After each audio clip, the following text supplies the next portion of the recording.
Olá, boa noite. Está começando mais um Previdência Hoje em 10 minutos. Meu nome é Luana Rezende e eu estou aqui para falar um pouco dos temas mais comentados do momento sobre direito previdenciário, aposentadorias, benefícios.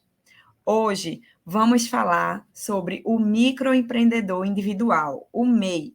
O MEI ele foi criado em 2008 com o objetivo de facilitar a vida dos empreendedores brasileiros, trazendo para a formalidade aquele trabalhador que atuava por conta própria e não possuía qualquer direito.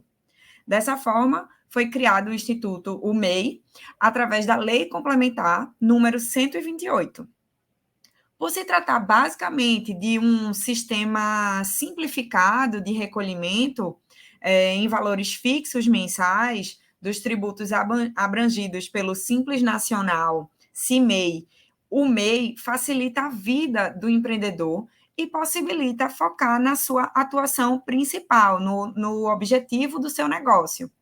E por isso é o regime que mais cresce hoje em dia, o regime empresarial que mais cresce no nosso país, e ele possui o maior número de CNPJs cadastrados. Para se ter uma ideia, em agosto de 2022, que foi feita a informação pela Receita Federal Brasileira, que existem 14,4 de empresas ativas enquadradas como MEI. Além dos vários benefícios empresariais de possuir um CNPJ, da facilidade na emissão de nota fiscal e dentre outros, o MEI também tem garantido o pagamento de diversos benefícios previdenciários, tanto para si, para o microempreendedor individual, como também para seus familiares, seus dependentes. Para que isso realmente aconteça na prática, é preciso seguir à risca o que exige a legislação. Para se ter direito aos benefícios previdenciários, o MEI precisa manter em dia o pagamento do DAS-MEI mensalmente. Do valor desse documento, parte se refere à contribuição previdenciária. Conforme foi definido na Lei 123 de 2006, o percentual de contribuição do microempreendedor individual para a Previdência corresponde a 5% do salário mínimo nacional, que no ano corrente, 2022, corresponde ao valor de R$ 1.212.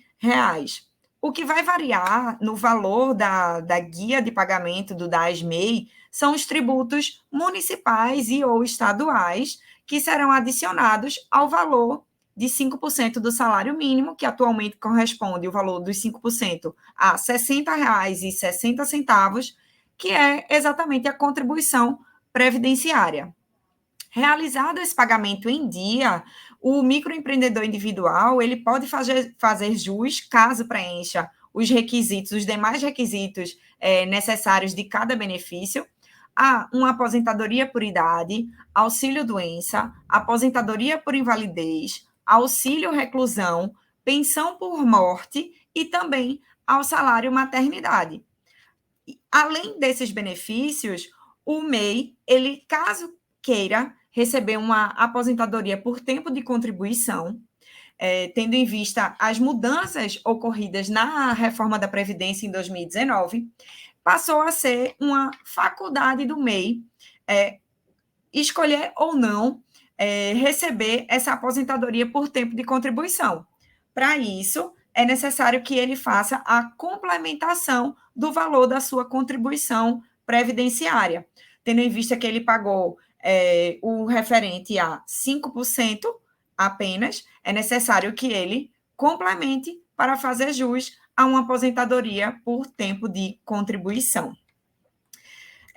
Portanto, para fazer jus como a um benefício previdenciário como MEI, é importante que se observe se foi preenchida a carência.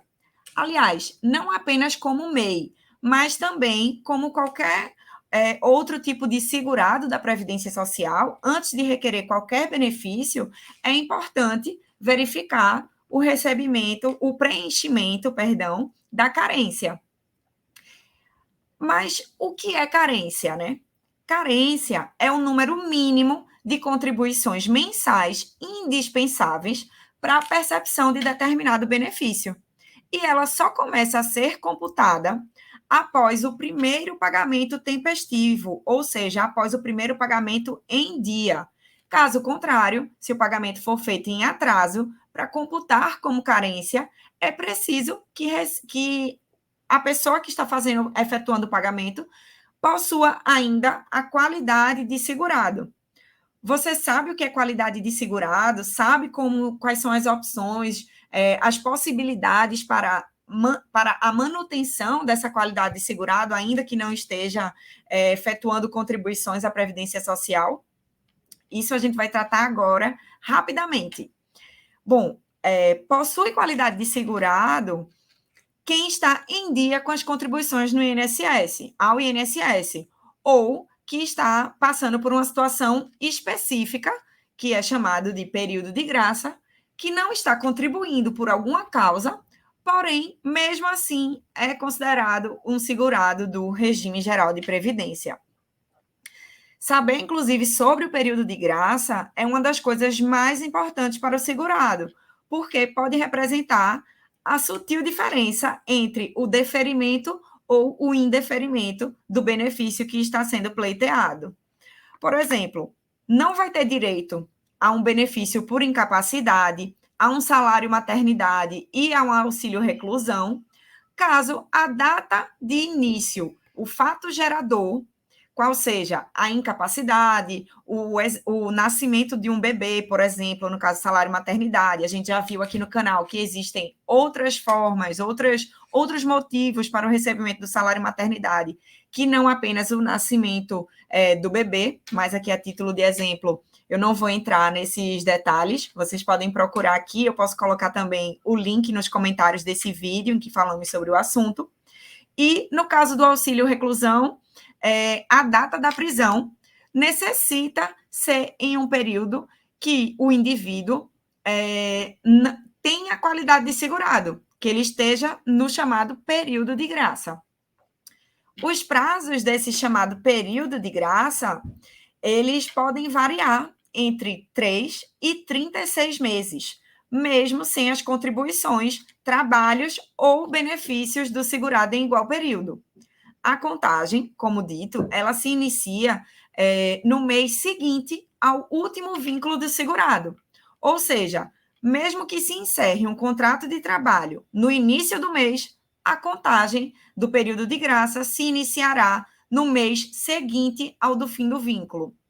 Por exemplo, se um segurado estava trabalhando até o dia 1º de outubro de 2022, o período de graça dele, não importa se ele trabalhou até o dia 1º de outubro ou se foi até o dia 29, 30 de outubro.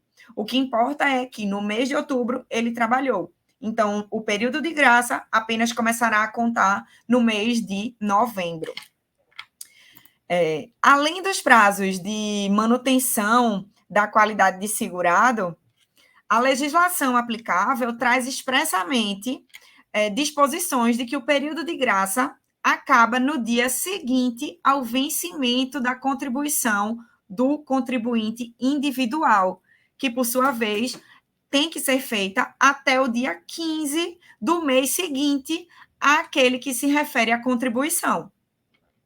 Por fim, as hipóteses de prorrogação da qualidade de segurado pelo período de graça estão contidas no artigo 15 da Lei 8213 de 1991, que, de maneira bem resumida, são: sem limite de prazo para quem está em gozo de benefício, exceto se for auxílio acidente, a partir de 2019, tendo em vista a reforma da Previdência, até 12 meses após a cessação das contribuições, o segurado que deixar de exercer uma atividade remunerada abrangida pela Previdência Social, ou se estiver suspenso ou licenciado sem remuneração.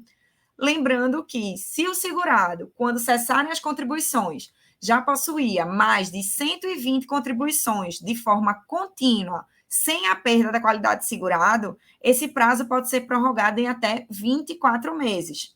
e ainda pode ser prorrogado por mais 12 meses no caso de se comprovar uma situação de desemprego involuntário. Hipótese essa que chega aí no máximo de 36 meses de prorrogação da qualidade de segurado.